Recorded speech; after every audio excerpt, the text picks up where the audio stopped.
I had my turn, old man. This is mine now.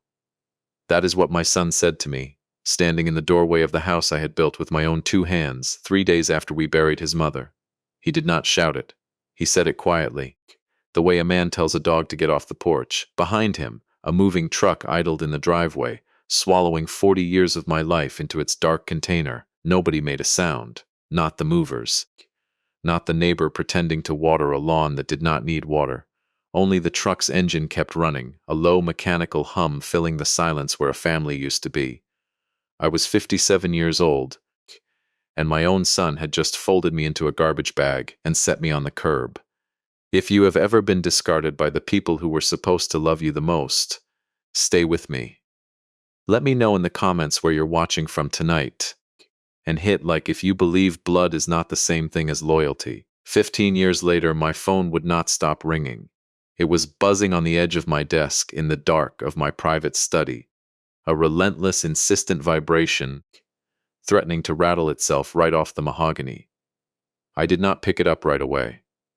I sat back in my leather chair and watched the screen light the room in short, pale flashes, over and over, like something trying to break in. 200 missed calls in under 12 hours. Was any of it real? That was the first question that circled in my mind, sharp and immediate. Was the number on the screen actually who it claimed to be? Or was this some new kind of scam dressed up to look like family? Had someone actually found me after 15 years of a name I had buried under a different name, a different company, a different life? And if they had found me, what exactly did they think they were going to get?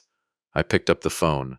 My hands were calloused, the hands of a man who had once made his entire living with a set of picks and a jeweler's loop, bent over other people's locks, other people's doors, other people's security.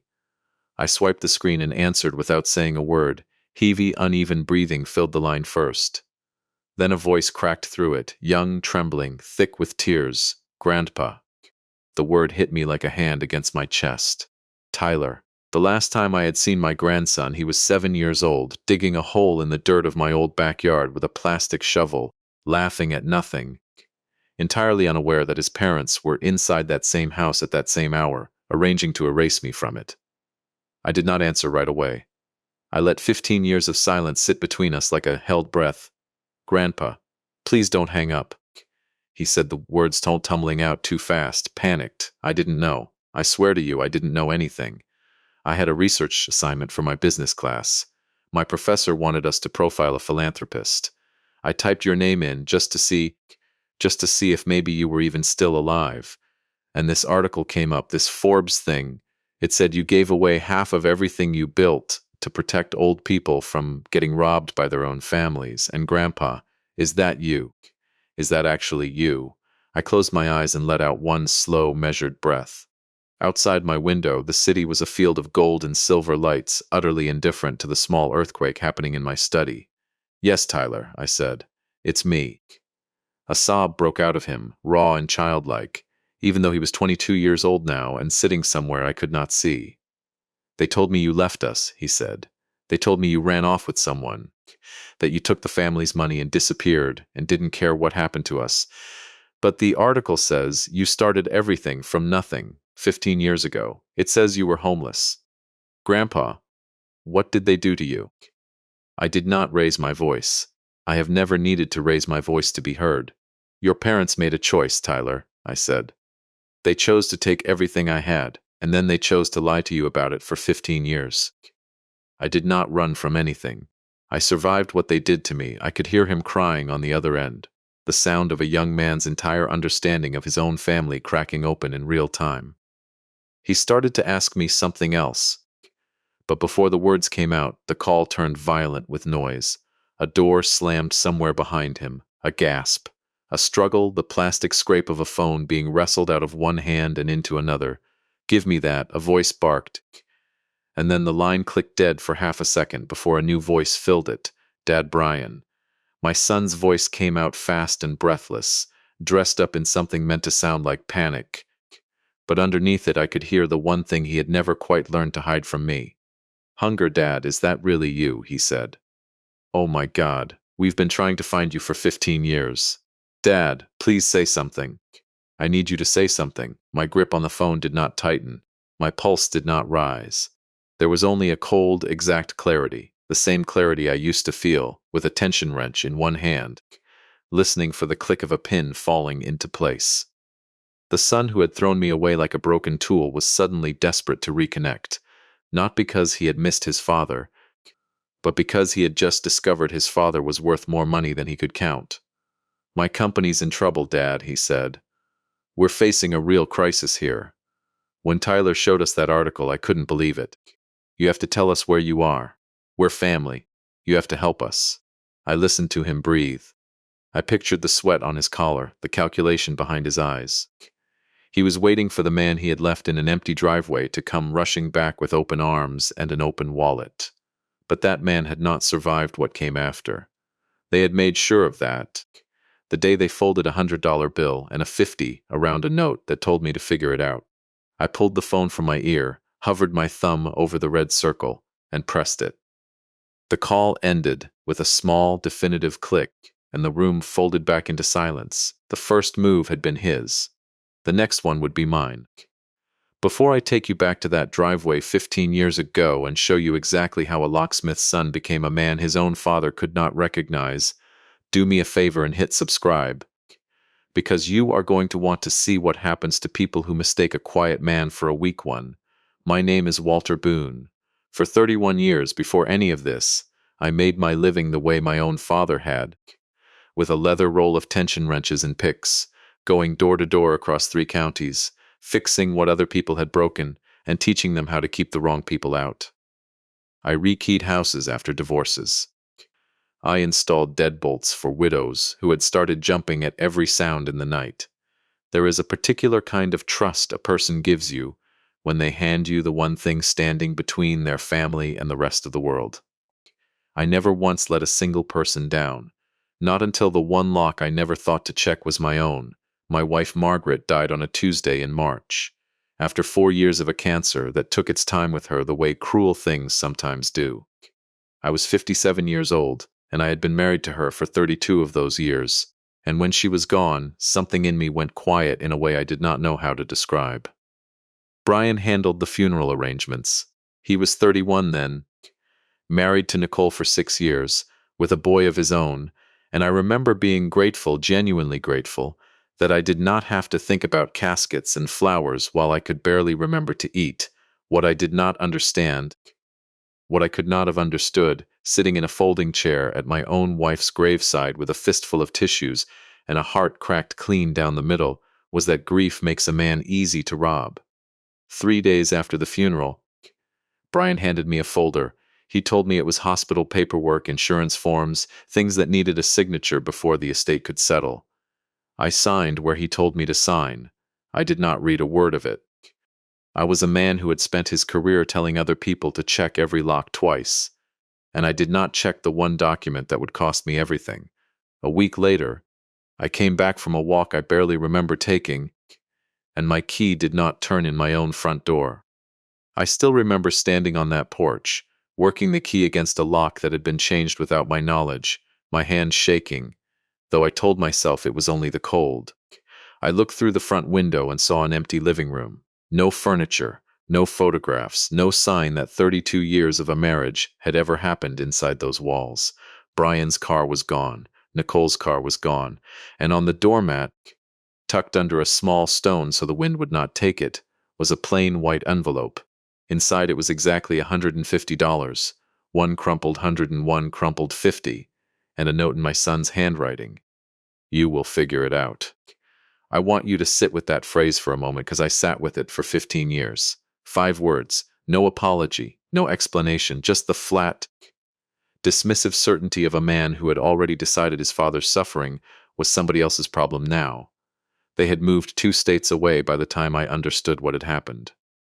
My grandson, 7 years old, gone with them, without so much as a phone number left behind.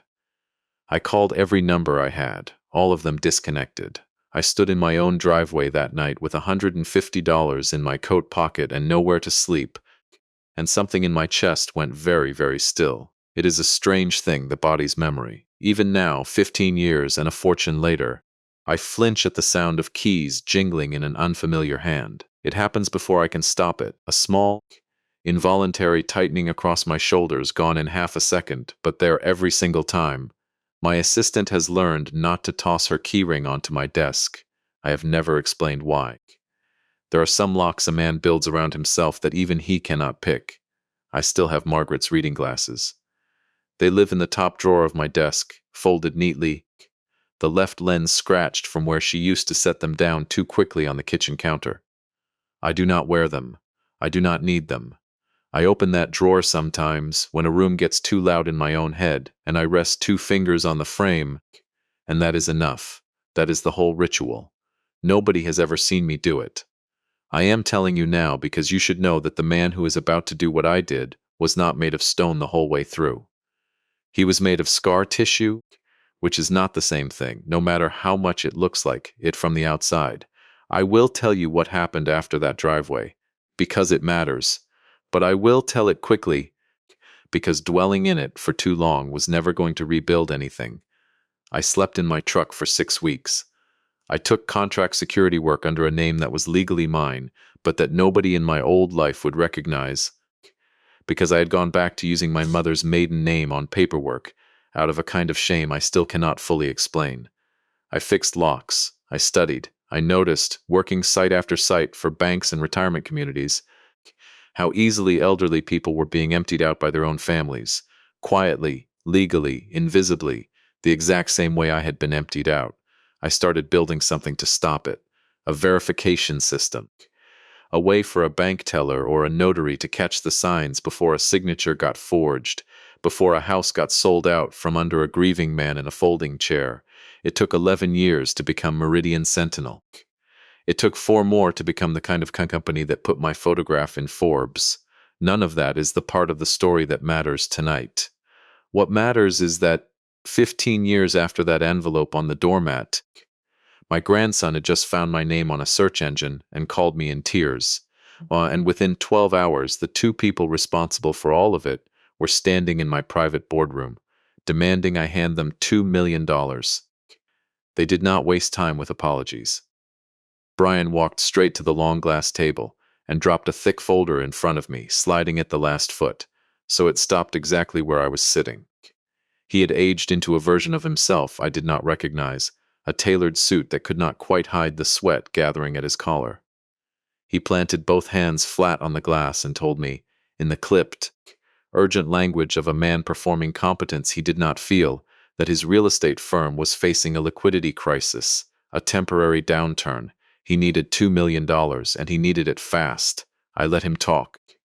I kept my hands still in my lap and watched 46 years of my life sit across the table from me, dressed in a suit I had unknowingly paid for. Nicole leaned forward next, her voice sugared over with a warmth that did not reach her eyes. She told me that growing up without a grandfather had left a hole in Tyler's life, that my sudden disappearance 15 years ago had wounded him deeply. She actually said the word abandoned, looking me dead in the eye, and demanded I set up a trust fund to make up for the childhood I had supposedly stolen from him. I did not raise my voice. I let the silence stretch until it had teeth. Then, because Brian has never once in his life been able to sit inside a silence without filling it, he leaned closer and said the thing that ended whatever thin thread of hesitation I still had left. "Mom would have wanted you to help us," he said. "She always said family takes care of family. You're really going to let her memory down over money you don't even need. I want you to understand something about the sound a room makes in a moment like that. It does not gasp. It does not go dramatically silent the way it does in films.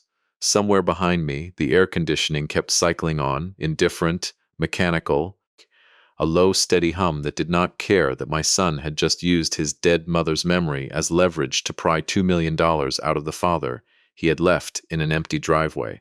I heard my own pulse in my ears before I heard anything else.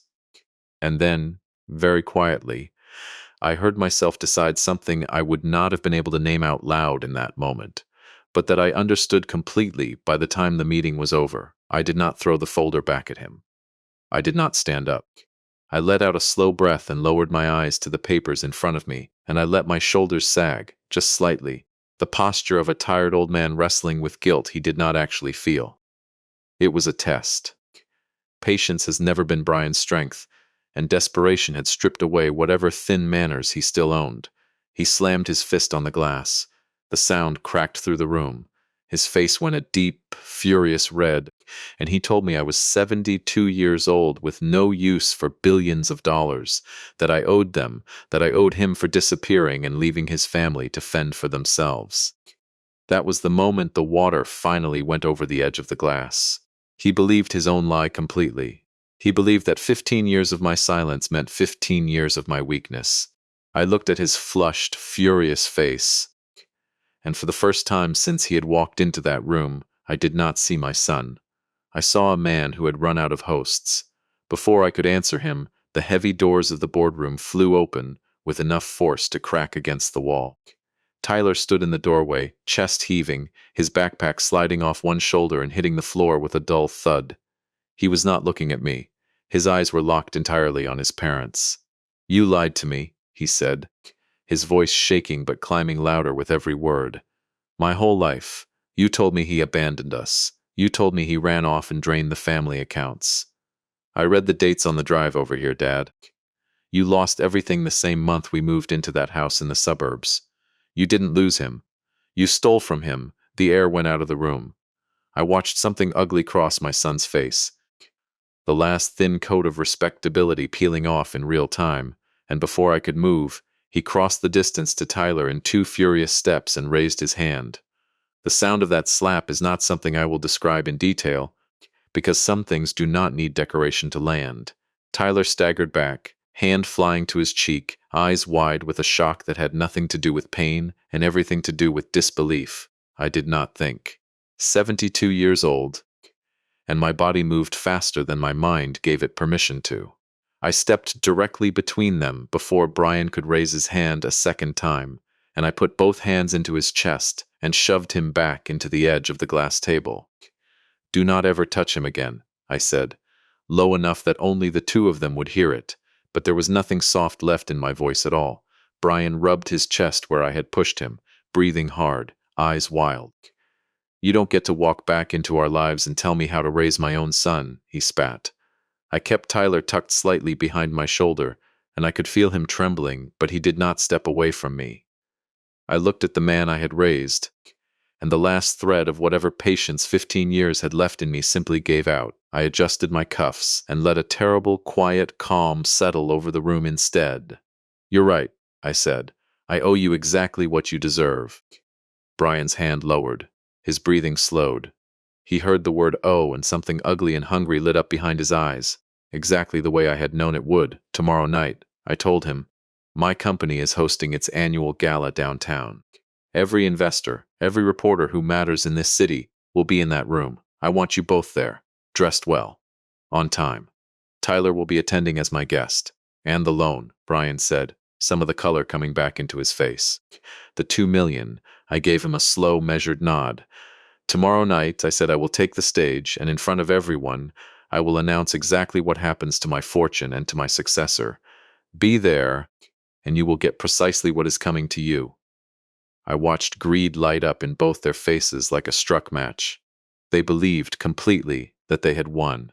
They had swallowed the bait whole, with no idea they were walking into their own undoing. The doors closed behind them, and the boardroom folded back into silence. The kind of silence I had learned to live inside for 15 years. I did not sit down.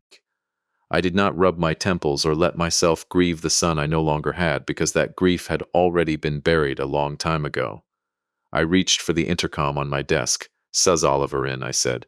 Within a minute, the doors opened again, and my chief counsel walked in carrying a leather case heavier than it looked. Oliver Marsh had been with me since the second year of Meridian Sentinel, a careful, exacting man who never once raised his voice in the 9 years I had known him, which is precisely why I trusted him with the things that mattered most. "You asked me to look into Brian's company," he said, setting the case on the table. "I did not just look, Walter. A woman named Denise Ford came to me 3 weeks ago. She used to keep the books for Brian's development firm, quit in disgust last spring, and has been sitting on a stack of documents ever since. waiting for someone to actually listen to her. He opened the case and began laying out pages across the glass, careful, methodical, each one a small brick in a wall closing in on my son. Your son isn't having a bad quarter, Oliver said. He's been siphoning investor money out of active projects for years to fund a lifestyle he can't afford, honestly. Fake vendor invoices, shell accounts. And 2 months ago, a group of his investors got suspicious enough to hire their own forensic accountants. The findings went straight to the FBI. There's an active federal investigation open on him right now, Walter. He is not asking you for a loan. He is asking you to be his alibi. I stood at the window and looked down at the grid of light stretching toward the horizon, and for the first time in 15 years I let myself smile, though there was nothing warm in it at all. Let him have his gala, I said. Let him put on his best suit and walk in believing he has already won. A man does not learn anything falling from the bottom step, Oliver. I want him falling from the very top. I picked up my grandson from a small corner cafe the next afternoon, the kind of place with scarred wooden tables and a bell that chimed too cheerfully over the door. Tyler looked like he hadn't slept, dark circles pressed under both eyes. His shoulders curled inward the way a young man's shoulders curl when the whole architecture of his childhood has just come apart in his hands. I did not offer him a warm smile. This was not a reunion. It was the first hour of something much harder than that, and I owed him the truth more than I owed him comfort. We would need both before the night at the gala was through. But truth came first. That was where I began, at that small table, with a silver flash drive between us and 15 years of silence finally about to break open. The bell over the cafe door chimed too cheerfully for what was about to happen inside it. Tyler slid into the booth across from me. His backpack dropped at his feet, his eyes fixed on the scarred wooden table rather than on me. I did not open with comfort. Comfort was not going to get him through the next 24 hours. I reached into my jacket and set a small silver flash drive on the table between us, the metal clicking softly against the wood, and I let him look at it for a moment before I said anything. Inside that drive, I told him, is the truth about the people who raised you, not the version they gave you, the real one. He asked what was on it, and I told him plainly, wire transfers, falsified vendor invoices. A federal investigation already circling his father's company for embezzling $4 million from his own investors. His parents were not showing up tomorrow night, looking for a family reunion, I said. They were looking for a human shield to stand between them and a prison sentence. Was any of this actually happening to him, or was he still asleep somewhere in a dorm room, about to wake up? I watched that exact question move across his face before he ever said a word, the particular disbelief of a young man discovering that the floor he has stood on his entire life was never really there. How could they lie to me for 15 years, he asked. His voice had gone very small. Lying was the easiest thing your father ever learned how to do, I told him. And then I told him the rest of it, not as a speech, but the way you tell someone something true when you are finally tired of carrying it alone. I told him about the folding chair at the cemetery, about signing papers I never read, because grief had turned my hands into someone else's hands, about the key that would not turn in my own front door, and the empty living room behind that window, stripped down to nothing, not one photograph left on a single wall. I told him about the envelope on the doormat. $150. 5 words that were never going to leave me as long as I lived. Tyler covered his face with both hands. His shoulders started to shake, and this time I did not sit across the table and let the distance do its work.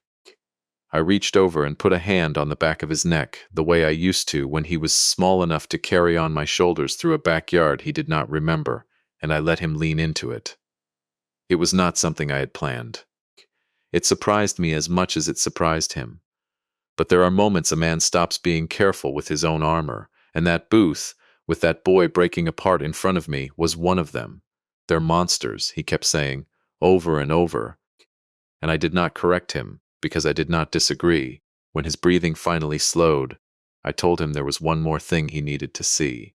I reached into my coat and pulled out a small storage unit key, worn smooth at the edges, and told him that after everything happened 15 years ago, one unit in a facility 3 towns over had somehow escaped Brian's notice, a handful of boxes I had paid for quietly, out of habit, the year before your grandmother died. Inside one of those boxes was a letter Margaret had written to your father when he was 26, one she never sent. I had found it only 2 weeks earlier, going through those same boxes for the first time in over a decade, my hands shaking harder over a page of her handwriting than they ever had over a lockpick.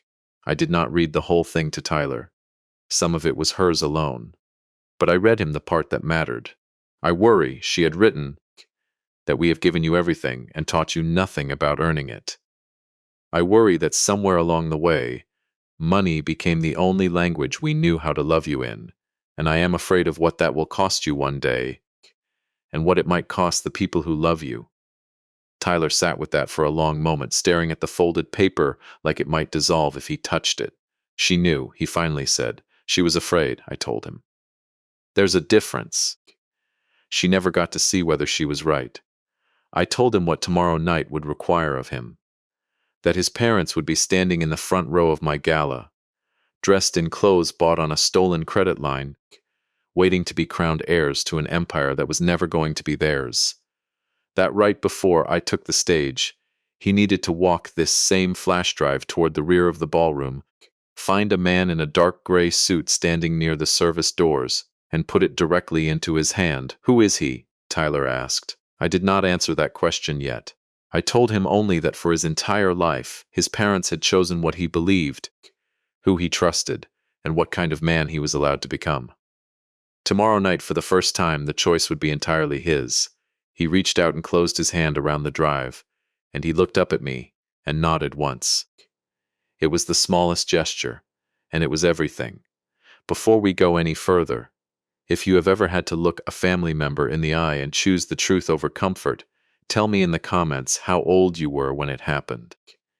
It matters more than you think to hear that you are not the only one. The Grand Winfield Hotel downtown was already lit up like a struck match. By the time I arrived the following evening, its red carpet pouring light out onto the sidewalk, a crowd of photographers pressed against the velvet stanchions like water against a dam.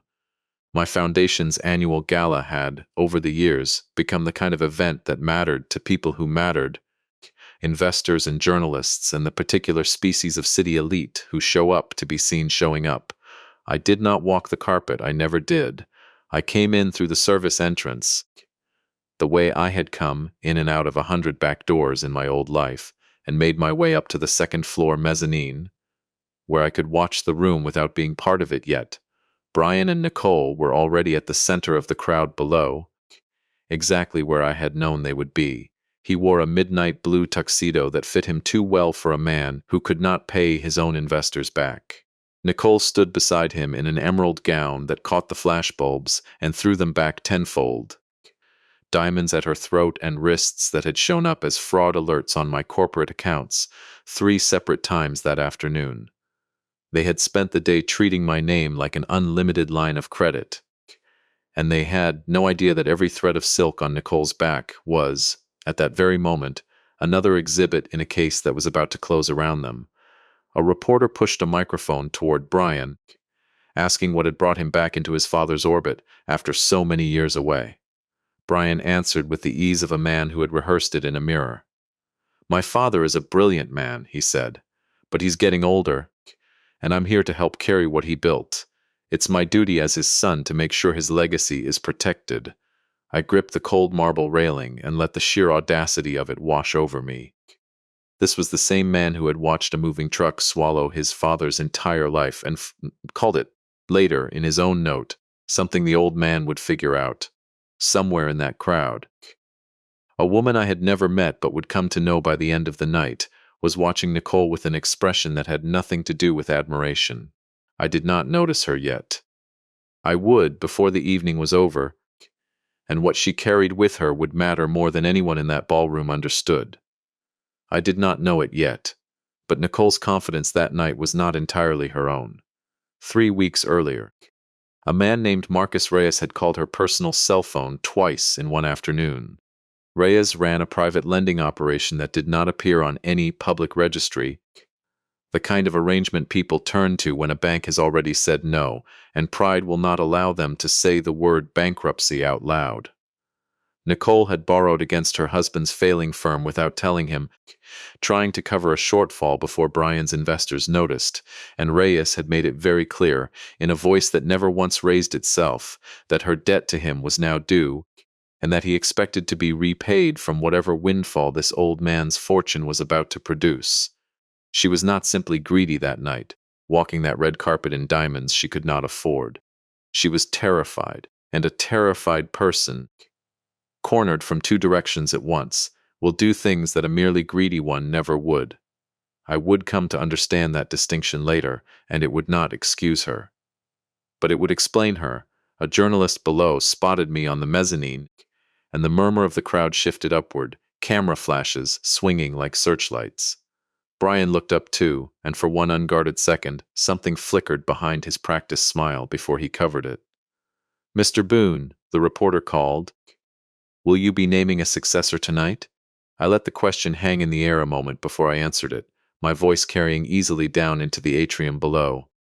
"Tonight is about legacy," I said. "About the truth of where I came from, and where everything I built is going to end up. I promise you, by the end of the evening, everything will belong exactly where it should." The room ate it up. Brian's eyes lit with a hunger. He did not bother to hide from anyone but me. Nicole let out a long breath of relief. Certain the war was already won. They had no idea the curtain behind them was already rising on their own undoing. Backstage, waiting in the dark behind the heavy velvet, Oliver found me with one final piece of information, delivered in the same flat, careful voice he used for everything that mattered. "Denise Ford is here tonight," he said. "She asked to come. Said she wanted to see it with her own eyes. And there was someone else," he added, "a woman named Eleanor Ashcroft, Nicole's mother. She recognized your name on the guest list and specifically requested a seat near the front. I did not know Eleanor Ashcroft. Not yet. But before the night was finished, I would understand exactly why her name mattered, and why an old debt of kindness I had paid without ever expecting to collect on it was about to walk back into my life at the worst possible moment for the daughter she loved." The lights in the ballroom dimmed once, a signal that the program was about to begin, and the low hum of hundreds of conversations began to fold in on itself. I stood in the dark behind the curtain and felt, for the first time in 15 years, something close to peace. The particular stillness of a man who has finally finished building the trap and is only waiting to hear it close. Was I about to lose the last of what remained of my son tonight? Or was I about to finally set both of us free?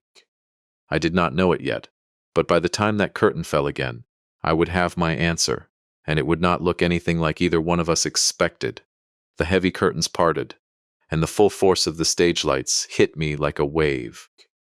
I walked toward the podium, my footsteps swallowed by carpet, the low buzz of hundreds of conversations dying down around me until the room fell into that particular silence a crowd makes when it senses something is about to happen. I found Brian in the front row without even looking for him. He had already unbuttoned his jacket, leaning forward against the velvet rope like a man waiting for a starting gun. Nicole stood beside him, hands clasped, her face arranged into an expression of breathless devotion. 15 years ago I began, and let the words settle over the room. I stood in an empty driveway with exactly $150 to my name. Somewhere in the crowd, an old woman I had never met sat very still, waiting to see if I would say what she had come there hoping to hear. "I built this company from nothing but survival," I continued, my eyes finding Brian's across the sea of faces. "Every year since, I have asked myself the same question. Not what will I build next, but who deserves what I leave behind." Brian's chest rose, his shoulders squaring, already composing his thank you speech in his head. He took a half step forward against the velvet rope, waiting for his name. "Effective tonight," I said. 100% of my equity, my holdings, and every liquid asset I own is being transferred into an irrevocable trust. I watched his smile freeze in place. "I am calling it the $150 trust," I said, and let the number land the way I knew it would, a number only two people in that room understood the true weight of. It exists to fund legal defense for elderly victims of family financial abuse. to hunt down and prosecute sons and daughters who robbed the parents who raised them. The silence that followed was not the polished, breathless kind the room had been holding all evening. It was the sound of hundreds of people recalculating in real time. Brian's face went the color of old paper. "There are no heirs," I said, my voice steady and carrying to every corner of the hall. "Not a single dollar of this fortune will ever touch my bloodline again." He grabbed the velvet rope with both hands, his composure cracking wide open, and screamed that I had lost my mind, that I had no right to strip away what was his.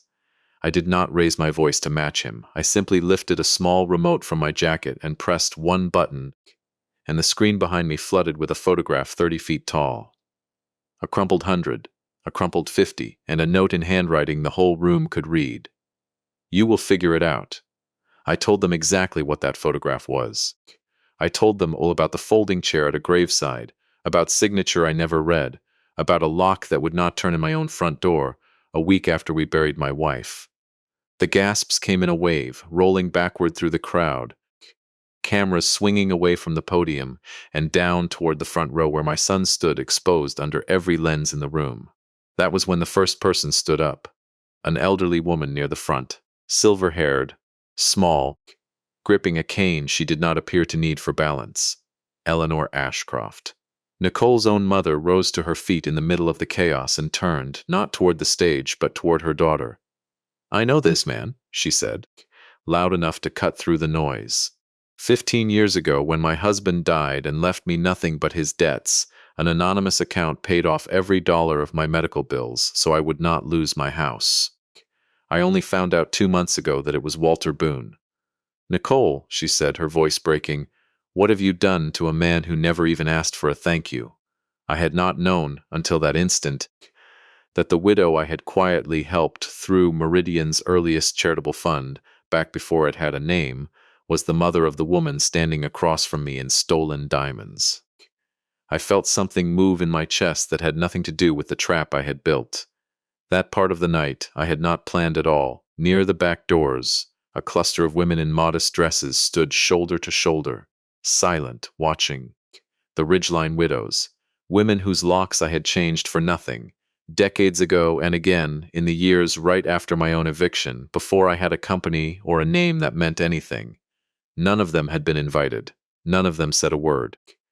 They simply stood there, a wall of quiet witnesses, and let their presence say what needed saying. Brian did not have time to process any of it. Rage swallowed whatever fear had started creeping into his face, and he turned on Nicole first, a reflex faster than thought. "This is your fault," he snapped. "You told me to push him tonight. You said he'd cave." Nicole's face went white, then furious. "Don't you dare," she hissed, and then, louder, to the crowd, to no one, to everyone. "You want to know why I let this happen? Because your husband," she said, jabbing a finger at Brian, "bankrupted us years ago and threatened to leave me with nothing if I didn't help him cover it up. Was this the plan unraveling exactly as I had built it? Or was something else underneath it finally breaking loose?" I did not know it yet, but Nicole was not finished, and what she said next would change the shape of everything that followed. "There's a man named Marcus Reyes," she said, her voice cracking, chest heaving. "I borrowed against Brian's company to keep us afloat, and I couldn't pay him back, and he told me if I didn't get money out of this family tonight, he'd make sure everyone found out exactly what kind of loans Brian's firm has really been running on for years. The room did not know what to do with that. Neither for a moment did I. I had built one trap. I had not built the second one closing around her, and watching it spring on its own was not something I could have staged if I had tried. Brian lunged at her, and in that same second, Tyler stepped over the velvet rope from the side of the room, having already delivered the drive to the man in the gray suit exactly as instructed, and put himself squarely between his parents. "Stop," he shouted, loud enough to still the whole front section. "Both of you. Just stop." Brian rounded on him instead, red-faced, spitting that this was none of his business, that he should get out of the way. And when Brian raised his hand a second time that week, I was already moving, the same instinct that had put me between them in the boardroom, carrying me down the stage steps before I had decided to move at all. I got a hand on his shoulder and turned him hard away from his own son. I told you once, I said. Low, final. Never again. That was the moment the doors at the back of the ballroom opened, and four men in dark gray suits walked in with a calm that had nothing performative about it. Federal agents. The same men Tyler had handed that drive to minutes earlier, men who, Oliver later told me, had already been circling Brian's firm for 2 months on Denise Ford's original complaint, waiting only for enough corroborating documentation to move. Tonight had not created their investigation. It had simply handed them the last piece they needed to close it. The lead agent did not shout. He did not need to. He crossed the ballroom floor, badge catching the light, and the crowd parted around him the way water parts around something it has already decided is dangerous. Brian Boone, he said, you're under arrest for wire fraud and embezzlement. Brian's knees buckled slightly before the cuffs even reached his wrists. He looked past the agent, straight at me, something desperate and childlike breaking through the ruin of his face for just a moment. Dad, he said, please. I did not answer him. 15 years of silence had already said everything I needed it to say. Nicole reached for me instead, grabbing at my sleeve as two officers moved toward her, her composure gone entirely, mascara running in dark lines down her face. Please, she begged. We're family. You have to help us. We're your family. I looked down at her, and I felt, for one honest second, the ghost of the man who might once have knelt down and told her it would be all right. That man had died a long time ago, on a doormat, holding an envelope with $150 inside it. You will figure it out, I told her, and stepped back and let them take her hands behind her back. The cuffs closed with a small, definitive click, and for the first time in 15 years, the sound did not feel like an ending. It felt like a door, finally, closing on the right side of my life instead of the wrong one.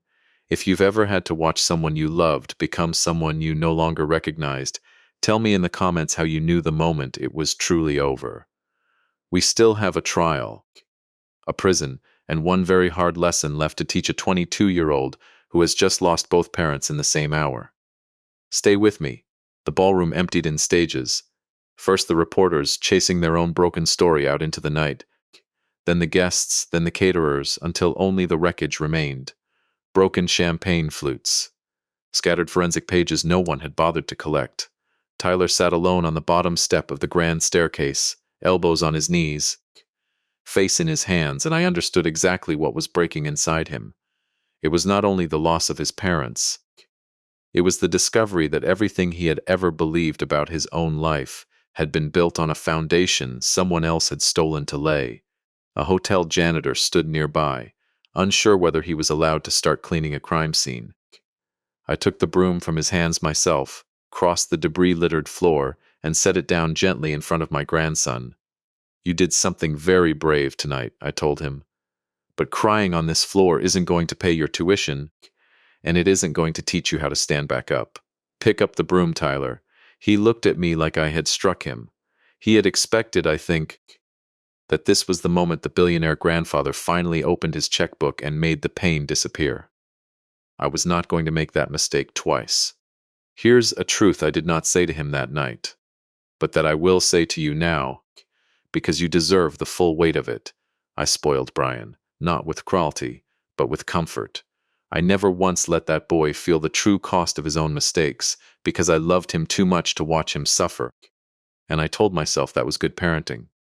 It was not.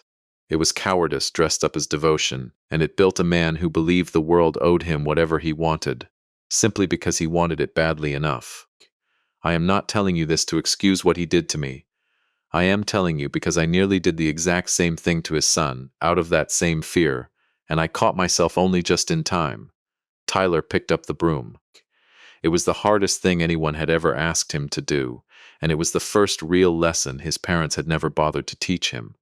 The next morning, he showed up at my house, a modest wood-frame place tucked into a quiet suburb, nothing like the glass towers his parents had imagined inheriting.